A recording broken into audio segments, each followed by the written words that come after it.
자, 34장 운수는 가끔 이성과 보조를 맞춘다 해서 시작하도록 하겠습니다. 몽테뉴의 에세 번역에서 이 운수라는 말은 참 마음에 드는 번역어가 아닐 수 없습니다. 만약에 이제 운명이라든가 행운이라든가 이런 말로 옮겼다면 뭔가 좀 미리 정해져 있거나 반드시 좋은 일이어야 한다는 느낌이 강했을 것 같은데 이 운수라는 말이 몽테뉴의 의도를 좀 잘 살린 번역어가 아닐까 그런 생각이 좀 들었습니다. 자, 기독교 차원에서 봤을 때 운수라는 말은 사실 허용되기 어려운 말이죠. 사실은 이제 대신에 그 하느님의 섭리라는 providence라는 말이 사용이 되어야 합니다. 이제 이와 관련해서 이제 흥미로운 이야기는 몽테뉴 여행기에 등장을 하는데 이제 몽테뉴가 로마에 방문을 했을 때 몽테뉴의 책, 즉 이제 수상록 혹은 이제 에세이의 내용 검열에서 그 몇 가지 문제점이 지적이 됐는데 뭐 예를 들어서 이교도 시인의 이름을 사용한다든가 또 배교자 율리아누스 황제를 용서한 것들 이런 것들이 문제가 됐지만 그건 못지않게 이 운명이라는 말을 사용한 것이 문제가 됐었습니다. 물론 이제 그게 큰 문제는 아니었고 이 담당자들이 몽테뉴의 호의를 갖고 있었기 때문에 큰 문제로 부각되지 않고 나중에 이제 인쇄를 할 때 좀 자진해서 좀 재검토해 달라 이렇게 이제 얘기하는 것으로 끝이 났지만 어쨌든 간에 적어도 이 운수라는 말이 좀 민감했던 그런 말이라는 것은 분명합니다. 자, 그렇다면 몽테뉴는 왜 섭리라는 말 대신에 운수라는 말을 고집을 했을까요?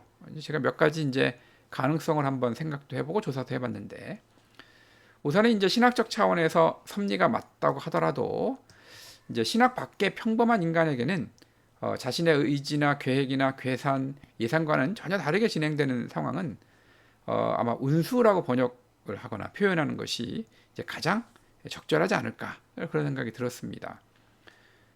섭리라는 것은 이제 하나님의 계산과 의도의 맞음 이렇게 해석할 수 있지만 인간에게는 이제 그것보다는 자신의 계산과 의도의 빗나감이 더 크고 뼈아프게 느껴지지 않을까 이런 생각이 들어서 그렇습니다. 두 번째는 이제 고대 세계와 같이 비기독교적인 세계에 어울리는 단어는 아무래도 섭리보다는 운수라는 점이 아닐까 생각이 듭니다. 몽테뉴가 엄청나게 많은 고대 그리스나 로마의 사례를 언급하고 있는데 이걸 두고서 하나님의 섭리라고 운운하기엔 조금 격이 맞지 않다 이렇게 생각할 가능성이 있죠. 자, 세 번째는 이제 드장이 편집을 한 그 몽테뉴 사전에서 이 타레트라는 사람이 뭐라고 얘기를 했는가 하면 종교전쟁 상황에서 이 섭리라는 말은 늘 당파적인 이해에 따른 해석이 개입하는 부분이기 때문에 몽테뉴는 역사의 의미는 오직 신만이 안다는 의미로 운수를 의식적으로 썼을 거다 이렇게 이제 주장을 했는데 이게 상당히 좀 타당한 얘기가 아닐까 그런 생각이 들었습니다. 자, 그러면 이제 몽테뉴가 수집한 운수의 세계를 한번 살펴보죠. 맨 처음에 등장하는 사건은 체사레 보르자 부자의 일입니다. 체사레 보르자라고 하면 이제 초상화는 이렇게 전해져 있고 있습니다. 네, 이 인물이죠. 자, 마키아벨리를 읽어보신 분들이라면 즉각적으로 반응하게 되는 이름이 발렌티노 공작 체사레 보르자죠. 그는 이제 교황 알렉산데르 6세의 아들인데 알렉산데르 6세 교황은 역사상 가장 논란이 많은 인물이죠. 주로 이제 악평이 줄을 잇는데 호색, 탐욕, 족벌주의 등 온갖 추악한 짓을 다한 것으로 알려져 있죠. 그 아들 이제 체사레 보르자 역시 목적 달성을 위해서라면 수단과 방법을 가리지 않는 비열한 인간이라는 평을 받습니다. 물론 이제 잘 아시다시피 그 마키아벨리는 도덕적인 흠결을 뚫고 그에게서 발견되는 효용성 높은 군주의 자질을 읽어냈기 때문에 오늘날까지도 우리가 체사레 보르자라는 이름을 기억하고 있는 거죠. 자, 이러한 추가적인 설명이 없다고 하더라도 본문에 나와 있듯이 그 정적을 없애기 위해서 독포도주를 준비하는 모습만 봐도 악한이라는 사실을 금방 알 수가 있을 것 같습니다. 이제 본문에서는 공작이 자기 꾀에 넘어간 격으로 자기가 마련한 독포도주를 먹고 아버지와 나란히 죽는 걸로 결론이 났지만 또 그래서 이거를 몽테뉴가 운수가 정의롭게 작용한 결과라고 평가를 했지만 독살설 외에도 또 다른 설명이 있습니다. 두 사람이 이제 말라리아에 나란히 걸렸는데 이제 나이가 좀 있는 알렉산데르 6세는 이제 6일 후에 선종을 하고 체사레는 회복이 되었다가 1507년에 그 나바라 왕국 전투에서 전사를 했다 이런 얘기도 있긴 합니다. 자, 그러니까 뭐 이제 이렇게 설명하시는 분들은 이 사람들이 워낙 그 정적을 쉽게 도구로 제거를 했기 때문에 아마도 이런 소문이 났을 거다라고 하면서 역사적인 어떤 증거는 없다 이렇게 얘기를 하죠. 뭐 여러 가지 얘기가 있으니까 참고하시기 바랍니다. 자, 방돔대군의 기수 데스트레경과 리크경의 이야기는 얼굴에 미소를 짓게 하는 그런 이야기입니다. 특히 이제 맨 마지막에 프랑스 귀족이었으니 망정이지 하는 대목에서는 몽테뉴의 미소가 떠오르는 것 같은 그런 느낌이 들죠. 자, 콘스탄티노플의 이야기는 처음 세운 그 모자의 이름과 멸망할 당시의 모자의 이름이 비슷하다라는 것 때문에 이제 운수가 작용한 결과다 이렇게 이제 얘기를 했죠. 자, 콘스탄티노플은 오늘날의 튀르키예의 이스탄불을 말합니다. 과거에 이제 동로마 제국의 수도고 330년에 이제 콘스탄티누스 황제가 비잔티움 땅에 세웠죠. 이 콘스탄티누스 황제의 어머니의 이름은 플라비아 율리아 헬레나 아우구스타입니다. 여기서 이제 이 헬레나라는 이름이 들어가 있죠. 이분은 이제 수많은 전설과 전승이 뒤따르는 기독교의 성녀이기도 합니다. 콘스탄티노플은 이제 난공불락의 요새로 유명을 했고 1453년 그러니까 뭐 거의 한 1000년 이상을 이제 그 도시가 잘 유지가 됐던 거죠. 그때까지 이제 수차례 공격을 받았지만 결코 함락된 적이 없었습니다. 그러다가 콘스탄티누스 11세 치세 당시에 오스만 제국의 그 메흐메트 2세에 의해서 함락이 되죠. 콘스탄티누스 11세의 어머니 이름은 헬레나 드라가스이죠. 여기서 이제 또 헬레나라는 이름이 들어갑니다. 그래서 이제 이 도시를 세운 사람과 멸망할 당시의 그 이름 또 어머니의 이름이 똑같다 이런 얘기를 지금 하고 있습니다. 여담이지만 이 콘스탄티노플의 함락 과정을 다룬 글로는 치바이크라는 사람의 광기와 우연의 역사라는 이 책에 나와 있는 에피소드가 간략하고 상당히 좀 박진감 넘치게 볼만합니다. 관심 있으신 분들은 찾아 읽어보시는 것도 좋을 것 같습니다. 또 운수가 기적을 시샘하는 예는 모두 전투와 관련이 있었죠. 클로비스 왕 이야기라든지 로베르 왕 이야기, 또 렌조 대장 이야기들이 나왔습니다. 렌조 대장의 이야기는 진짜 만화 같은 상황이죠. 성벽 밑에 폭약을 설치했는데 만화처럼 성벽이 통째로 솟구쳤다가 그대로 제자리에 갔다 이렇게 설명이 되어 있는데 이거는 뭐 운수 외에는 설명할 길이 없죠. 또 운수는 의사나 화가의 역할을 맡기도 합니다. 여기 이제 의사의 역할을 하는 예로 등장한 이아손이라는 사람은 아르고호를 타고 황금 양모를 찾아 나선 신화 속의 이아손과는 다른 인물이죠. 그리스의 그 테살리아 지방의 도시인 그 페레스의 참주죠. 기원전 4세기의 인물입니다. 또 그리스의 화가인 프로토게네스의 이야기는 스폰지를 우연히 던졌는데 그것이 이제 이 화가가 그리고 싶었던 개의 거품과 침을 제대로 표현해줬다.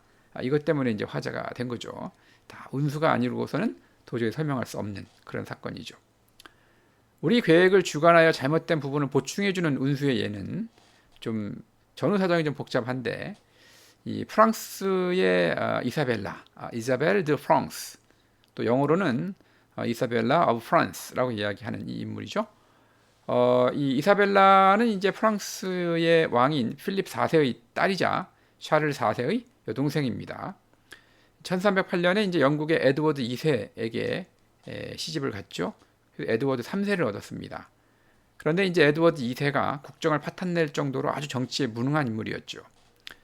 그러다가 이제 1325년에 그 오빠 샤를 4세와 가스코뉴 지방 문제를 교섭하기 위해서 파리로 그 사절로 파견이 되죠.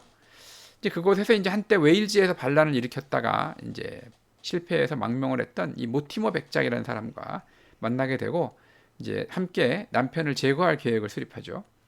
1326년에 군대를 이끌고 영국으로 향하게 됩니다. 그런데 이제 목적했던 항구로 향하던 중에 이 폭풍우를 만나게 되죠. 그러는 바람에 이제 항로를 이탈해서 다른 곳에 상륙하게 되는데 만약에 이제 원래 가려고 했던 곳으로 갔다면 그곳에 영국군이 집결을 해서 기다리고 있었기 때문에 아마도 이 반란이 되게 쉽지 않았을 건데 마침 그 우연에 의해서 다른 곳으로 상륙하게 됨으로써 이 반란을 성공하게 됐다라는 것이 이 몽테뉴의 설명입니다. 실제로 이제 이 반란은 성공을 했고 에드워드 3세가 이제 왕위에 오르고 왕이 어리기 때문에 그 섭정으로 모티머 백작과 이사벨이 이제 섭정을 하는데 나중에는 이제 모티머 백작도 그렇고 이사벨도 그렇고 결국 이제 제거가 되긴 하죠. 자, 어쨌든 그 반란을 일으키는 그 단계에서는 행운이 작용을 했다라고 이야기할 수가 있습니다.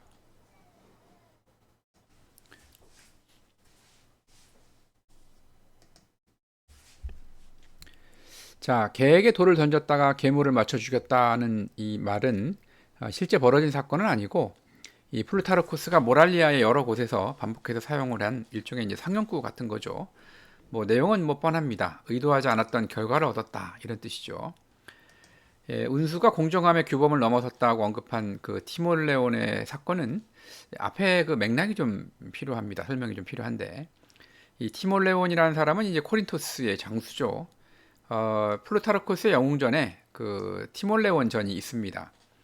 다른 에세이에서 이제 여러 차례 등장을 했던 그 디오니시오스가 이제 디온에게 쫓겨난 후에 시라쿠사는 이제 참유정을 끝내고 디온의 통치하에 있었죠. 그러다가 이제 디온이 암살을 당한 후에 쫓겨났던 디오니시오스가 다시 정권을 잡고 이제 나름대로 이제 보복을 하느라고 훨씬 더 폭력적인 방법으로 사람들을 괴롭혔죠.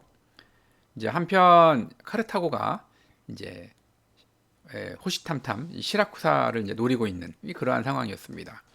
사람들이 이제 하는 수 없이 그 시켈리아의 레온티니를 통치하는 히케테스, 이제 프랑스어 발음으로 이제 이케테스라고 발음이 되는데 여기에 이 사람한테 도움을 청하죠.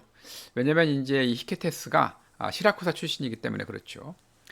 그런데 이제 히케테스라는 이 사람도 독재자 같은 위인이기 때문에 오히려 시라쿠사를 이제 차지할 욕심을 냅니다.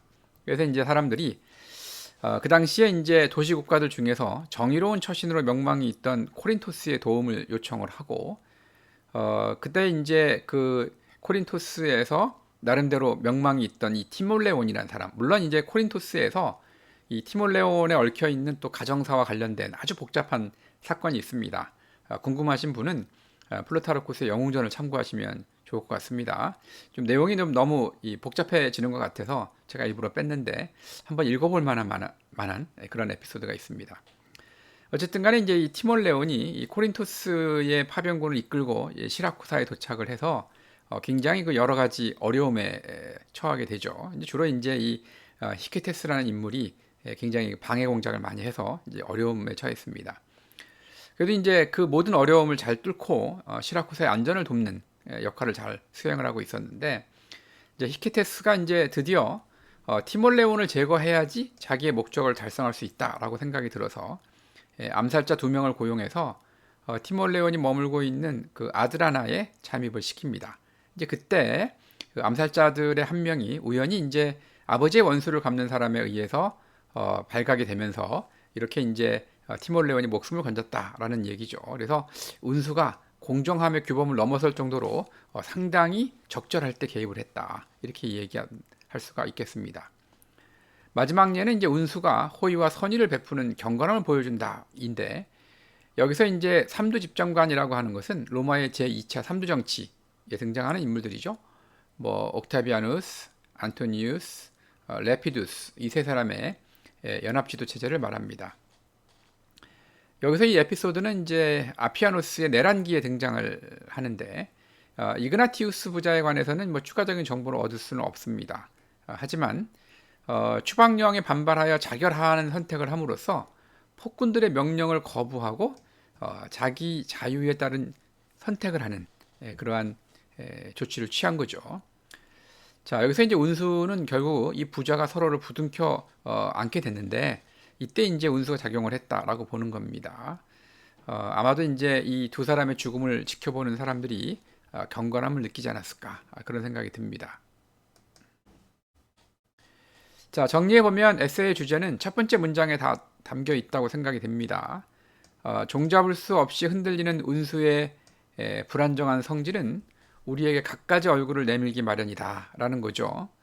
사실 운수가 우리 삶에 개입하는 방식이 얼마나 다양하고 예측 불허인지 지금까지 살펴본 예화들을 봐도 그렇고 우리가 우리 자신의 개인 삶을 돌아봐도 그럴 것 같습니다. 정말 인생이라는 게 참 종잡을 수가 없죠. 자, 제목에 등장하는 이성에 관해 몽테뉴는 이제 여러 가지 그 정의를 내리고 있는데, 예를 들어서 2권 12장 레몽스봉을 위한 변호에서는 이성은 각자 자기 안에 만들어내는 논리 비슷한 것, 이렇게 표현하기도 하고, 우리의 몽상과 공상을 이성이라고 부른다, 이렇게 이제 표현하기도 했습니다. 이런 것처럼 인간의 내면에 있는 생각을 뜻하기도 한다, 포괄적으로 이렇게 의미한다, 이렇게 이제 정의 내릴 수가 있을 겁니다. 자, 이렇게 본다면 운수와 이성이 보조를 맞춘다는 말은 마치 운수가 미리 계획한 듯 작정하고 달려들어 우리 삶에 개입한다는 의미로 이해하면 맥락상 좀 충분하지 않을까, 그런 생각이 들었습니다. 자, 그래서 운수는 가끔 이성과 보조를 맞춘다 에서는 진짜 예상치 못했던 그러한 운수로 원래 계획했던 일이나 어떤 사건이 뜻하지 않은 쪽으로 흘러가는 그러한 예들을 보여줌으로써 인간 삶이 얼마나 이 운수에 따라서 다양하게 그렇게 변화하는지를 잘 보여주고 있다고 할 수 있겠습니다.